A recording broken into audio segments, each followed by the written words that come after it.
Mesdames et messieurs, chers compatriotes, je m'adresse à vous aujourd'hui en tant que cofondatrice du collectif Initiative Citoyenne, un collectif bénévole et indépendant composé de médecins et de non-médecins qui s'est créé à l'époque de la pseudo-pandémie de H1N1 en 2009. À l'époque, nous avions investigué sur le rapport bénéfice-risque de la vaccination et sur tout le contexte de crise qui était celui d'alors. Malheureusement, à cette époque, l'OMS avait déjà modifié sa définition des critères de pandémie en disjoignant le critère de gravité et de mortalité avec celui de contagion et d'extension. Aujourd'hui, nous sommes hélas dans les conséquences de cette définition modifiée. Dans le contexte grave que nous connaissons à l'heure actuelle, avec des restrictions absurdes et disproportionnées de nos libertés, au nom d'une urgence sanitaire qui n'existe plus, nous avons voulu donner la parole à 24 professionnels de santé belges, qui sont des professionnels d'expérience, de terrain, de valeur, afin de leur demander leur avis sur tout ceci, à la fois sur la maladie, sur la restriction des libertés et leur avis sur les meilleures options pour redresser la situation et avancer enfin dans la bonne direction. Ces professionnels sont des médecins spécialistes, des médecins généralistes, des kinés, des infirmiers, des pharmaciens, des dentistes, des naturopathes. Nous vous invitons à profiter de cet éclairage que vous n'entendrez pas dans les médias mainstream pour avoir un nouveau pouvoir d'action, reprendre votre santé en main, défendre au mieux vos libertés et donc diffuser, s'il vous plaît, massivement ces vidéos autour de vous pour permettre aux gens de se faire une opinion davantage éclairée sur ce qui se passe et ce qui nous attend dans les mois à venir. Si vous êtes professionnel de santé, rejoignez-nous, contactez-nous, rejoignez le groupe et ensemble travaillons à améliorer la situation et à aller enfin dans la direction que nous méritons. Monsieur, chers amis, bonsoir. Je me présente. Benoît Kéroni, médecin depuis plus de 40 ans. Je réalise cette vidéo afin d'éclairer la tragédie qui frappe notre pays. Je m'acquitte en fait d'une tâche douloureuse qui fait saigner mon cœur. Vous n'êtes pas sans savoir que, sous le couvert d'une urgence sanitaire, laquelle est d'abord le fait d'un emballement médiatique débridé, des pouvoirs dits spéciaux, mais qui perdurent, plongent notre pays dans une ignominie sans précédent depuis la Deuxième Guerre mondiale. Confinement et masques sont ainsi devenus les symboles d'une démocratie bafouée par des politiciens irresponsables, mal conseillés par des individus en conflit d'intérêts permanent. N'importe quel médecin sensé, bien au fait des épidémies, vous dira que le grand air et l'aération correcte des voies respiratoires supérieures sont les bases de toute hygiène collective qui se respecte. Toutes les études scientifiques vont dans ce sens. Ce qui se passe dans notre pays ne relève plus de la médecine, ni de la science, mais du droit aux libertés élémentaires, individuelles et collectives, inscrites dans la Charte des droits humains, dans la Constitution et dans notre Code civil. Sous couvert d'une pandémie qui reste à prouver, notre Belgique est sous le joug permanent d'un pronunciamento sanitaire qui ne dit pas son nom. M'adressant aux femmes et aux hommes politiques de ce pays et tout particulièrement aux bourgmestres, je leur demande de se ressaisir et de cesser d'humilier leurs concitoyens et électeurs par des mesures liberticides et dégradantes.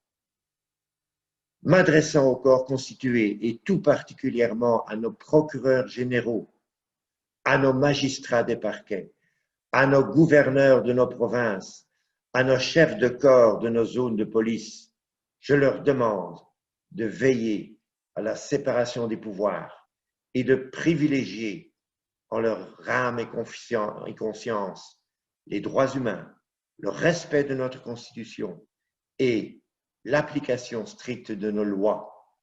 Je pense tout particulièrement à l'article 563 bis du Code pénal qui interdit le port du masque dans l'espace public. Je leur demande aussi ainsi de ne pas devenir à leur corps défendant le bras armé d'un présidium élargi qui n'a aucune assise légitime et démocratique. M'adressant aux journalistes qui instillent la peur depuis des mois, je leur demande de dire enfin la vérité. M'adressant à mes confrères, je leur rappelle en toutes circonstances leur serment d'Hippocrate, d'abord ne pas nuire. Enfin, j'ai une pensée émue pour les grands patriotes de ce pays que j'ai eu l'honneur de soigner. Je crois, moi aussi, aux forces de l'esprit et leur demande de veiller à ce que ce beau royaume pour lequel ils ont tant lutté redevienne un havre de paix, de tolérance, de liberté de circulation et d'expression, sans entrave ni muselière. Madame, Monsieur, chers amis, merci de m'avoir visionné. Et je voudrais terminer ce message humaniste par un cri du cœur, issu d'une célèbre chanson de Carlos.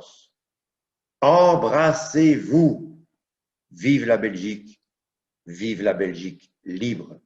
Aujourd'hui, je décide de prendre la parole, tout simplement parce que je n'en peux plus de contempler tout ce qui se passe autour de nous et de faire comme si tout était normal. Et je n'en peux plus de voir que l'ensemble de la population accepte et ne dit rien, ne va pas contre toutes ces mesures liberticides.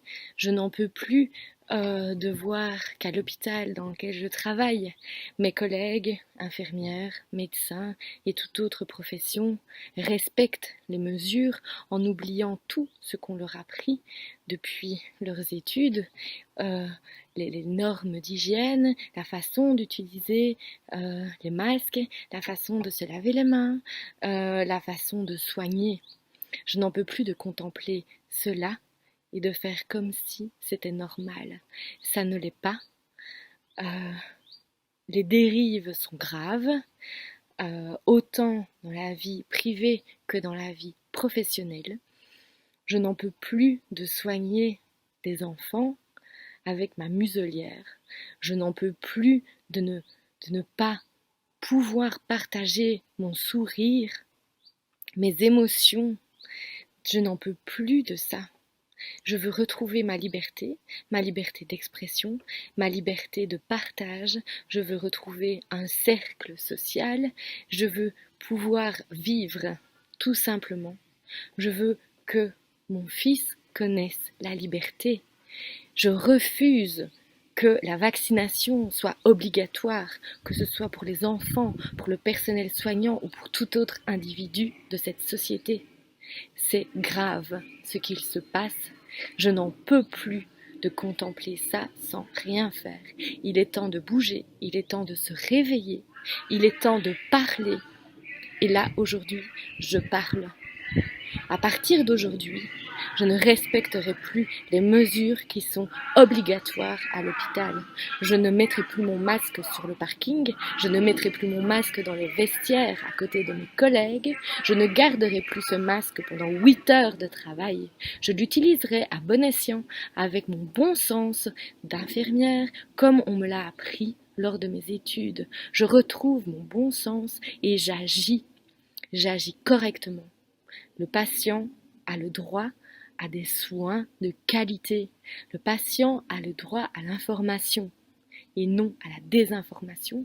La société a le droit à l'information. Je dis stop à la désinformation. Je dis stop à la manipulation des chiffres. Je veux de la transparence. Je veux que l'on explique aux gens qui ne connaissent pas les statistiques. Je veux qu'on leur dise la vérité. Bonjour. Je m'appelle Pascal Sacré. Je suis médecin depuis 25 ans et diplômé en anesthésie et réanimation depuis 17 ans. Je travaille actuellement en soins intensifs dans la région de Charleroi.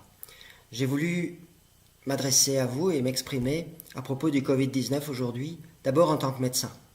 Car ce qui se passe aujourd'hui, ce que je vois autour de moi, m'effraie. Oh, pas le virus, plus le virus.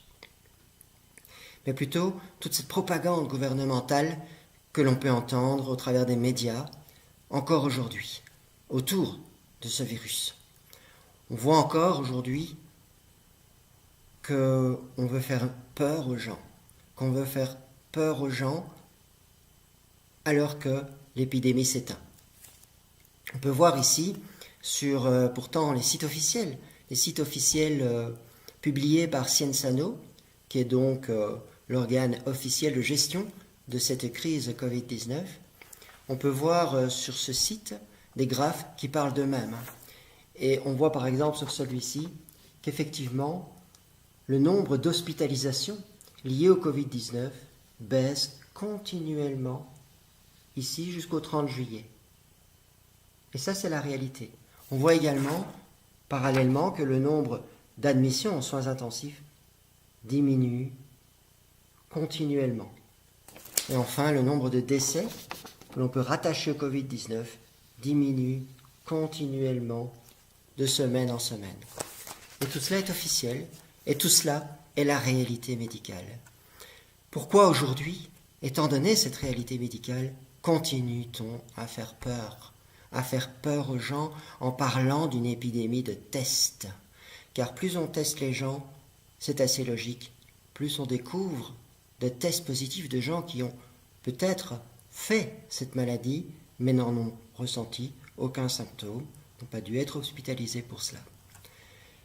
Par contre, et c'est le vrai reflet d'une maladie, le taux d'hospitalisation, le taux d'admission en soins intensifs et le taux de décès lui diminue sans discontinuer. Et voilà ce qui m'effraie au jour d'aujourd'hui. Alors qu'on continue à faire peur aux gens, et que sur cette peur, utilisant cette peur, sous prétexte de cette peur, on fait passer des mesures dont on peut douter en plus de l'efficacité, mais qui surtout ne sont plus d'actualité, comme par exemple le port continu du masque, même en faisant son vélo dans certaines communes, ou en promenant son chien, ou seul dans la rue. Tout cela n'a plus aucun sens. Et surtout toute cette propagande de nouveaux cas qui sont en fait des testés positifs, mais sans reflet aucun dans le nombre d'hospitalisations, sans aucun signe de gravité. Bonjour, je suis le docteur Provenzano, médecin généraliste à Loverval, donc dans la région de Charleroi. Je voulais faire une petite vidéo pour partager mon désaccord vis-à-vis de toutes les mesures soi-disant sanitaires pour un virus qui n'est pas plus dangereux qu'une grippe, mais dont on nous en fait tout un plat. D'abord, pendant la crise, on ne nous imposait pas le masque, qui là peut-être nous aurait pu nous aider pour la transmission du virus, mais non, rien, aucun masque, rien du tout. Et puis maintenant que, comme n'importe quelle virose, cette épidémie, avec le temps, perd de sa virulence.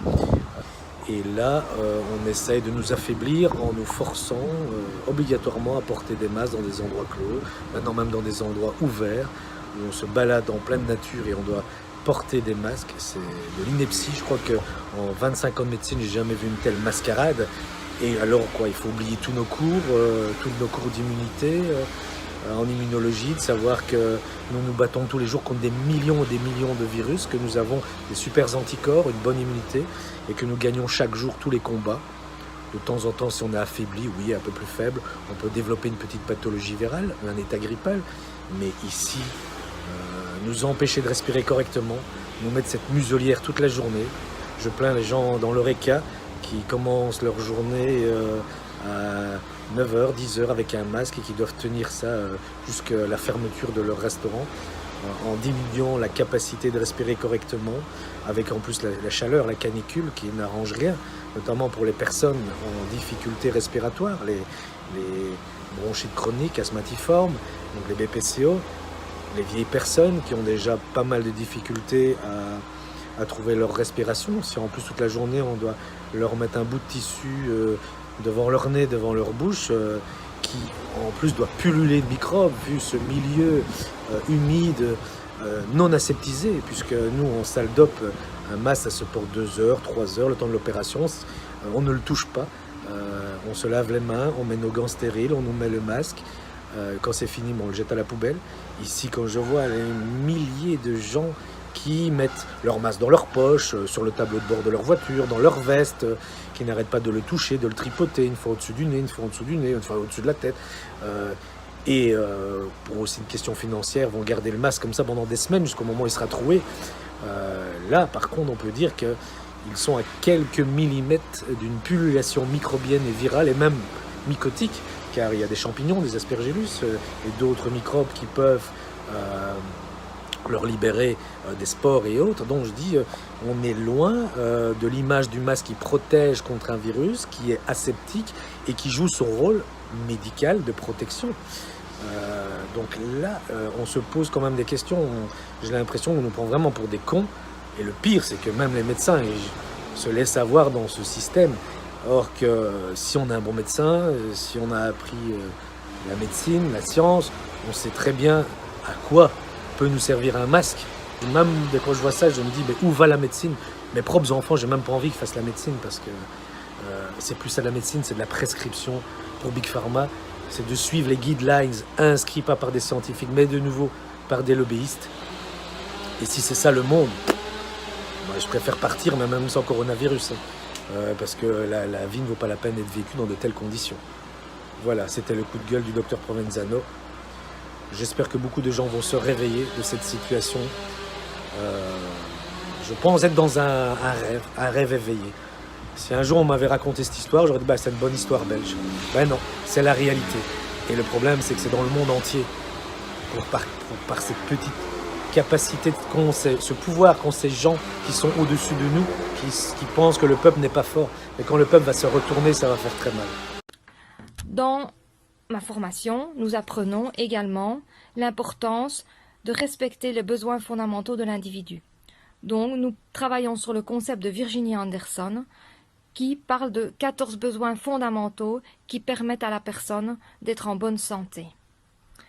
Ces 14 besoins fondamentaux font partie des programmes des écoles d'infirmières depuis déjà très longtemps. Ces besoins englobent une approche à la fois biologique, physiologique, psychologique et sociale, et même spirituelle. Et ces besoins sont importants pour maintenir la personne en bonne santé. Ces besoins sont actuellement non respectés par les mesures prises par le gouvernement. Le besoin de respirer n'est pas respecté puisqu'on nous impose le port du masque, et donc nous respirons de l'air vicié. Le besoin de sécurité n'est pas respecté puisque l'on vit dans un climat anxiogène permanent depuis 5 mois. Le besoin de protéger nos téguments n'est pas respecté puisque le nez et la bouche sont enfermés dans ce milieu de culture. Le besoin de croire en ces valeurs n'est pas respecté puisqu'on nous impose des normes qui sont contraires à nos connaissances, à nos croyances, et on nous éloigne de nos familles et de nos proches. Le besoin de se récréer n'est pas respecté à partir du moment où on ne peut pas pratiquer nos activités. Le besoin de communiquer n'est pas respecté à partir du moment où on cache le visage, à savoir que l'expression faciale fait partie de la communication.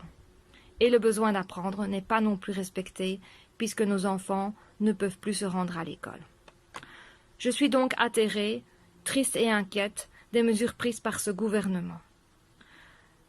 Je suis cependant certaine que beaucoup de citoyens continuent à croire en notre pays et en notre devise « L'union fait la force ». Ainsi, nous devons croire qu'il est encore possible de se battre pour nos libertés et qu'ensemble, nous pouvons y arriver.